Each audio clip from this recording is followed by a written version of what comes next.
No, hold on. This is 5 minutes funnier.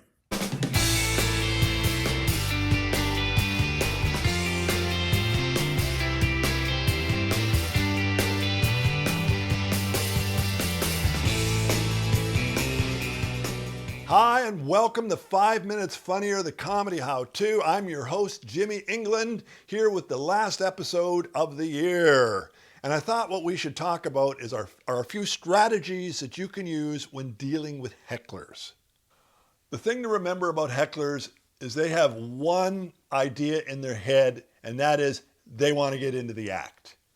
They want to possibly upstage you, but mostly they want to be part of the act, so they're in the show. Most people do not want that to happen. Hecklers are a different animal.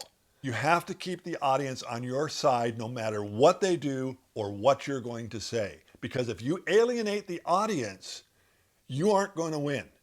They're going to cease laughing at you, they're going to cease paying attention to you, and they may even get hostile as a result. So make sure whatever you say or do, the audience is on your side. Now, I'm not a big fan of hecklers. Some people love it because they can interact with them. They've done a lot of this sort of work. And as a result, when somebody heckles, they've got the right comeback for them to put them in their place, and they have fun with them, and they do this, that, and the other thing. I'm much more structured. I'm doing an act. I'm talking about a subject. If I stop in the middle to deal with a heckler, the pace, the timing, everything goes out the window. I have to come back to my set, and I got to find a starting point, and I got to recover as a result. So my first strategy for dealing with a heckler is don't deal with the heckler. Ignore them. Like I said, they want to be part of your act. And if you don't give them that invitation by responding, they'll most likely shut up.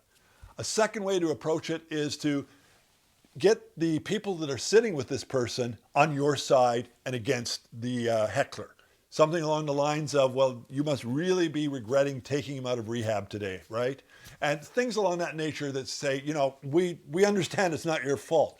They will apply peer pressure to calm him down, or her down as the case may be, because women will heckle just as much, if not more than men. Now, another approach to this is to do nothing, is to shut up and let the person run off at the mouth. At some point in time, they're going to realize it's just them, and everybody is looking at them, and nobody is laughing, and you're not playing games with them, and they're going to shut up as a result. Now, this comes with a caveat. If you're dealing with a drunk, you're dealing with a completely different situation. In their heads, they're in a whole different space. It's very hard to deal with drunks. Inevitably, they'll spout off something, shut up, spout off something. You'll put them down, they shut up. They'll keep coming back like a bad penny. Generally, if a drunk is really obnoxious, if it's a good venue who values the show, they will ask that person to quiet down, or they will physically remove them. And that is usually the best way to deal with the issue. Now, there's one kind of heckler you're going to have to deal with in a different way, and unfortunately, that's a woman. If you're dealing with a woman, you cannot attack her physical appearance. You cannot call her fat, ugly, a slob. If you do that, there's a segment of the audience that will respond in a negative way, and you will be alienating them. Is that a bad thing? Well, I don't think it is. I think it means that we have to be more creative as comedians. We have to find new ways to deal with the situation. And this is the current situation, and it isn't going away. And if your way of dealing with it is to complain about it, then you're always going to have an issue. Do it without being personal. Be more generic. A good thing to do is to be prepared for that particular person, to think about what you're going to say in advance and not respond in the moment.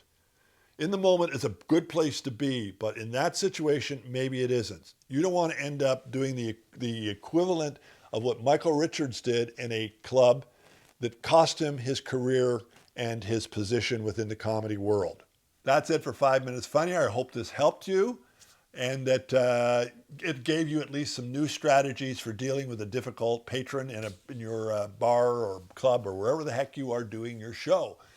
And our next episode will be in the new year, so I'm going to take an opportunity to wish everybody a happy new year And as always, please subscribe.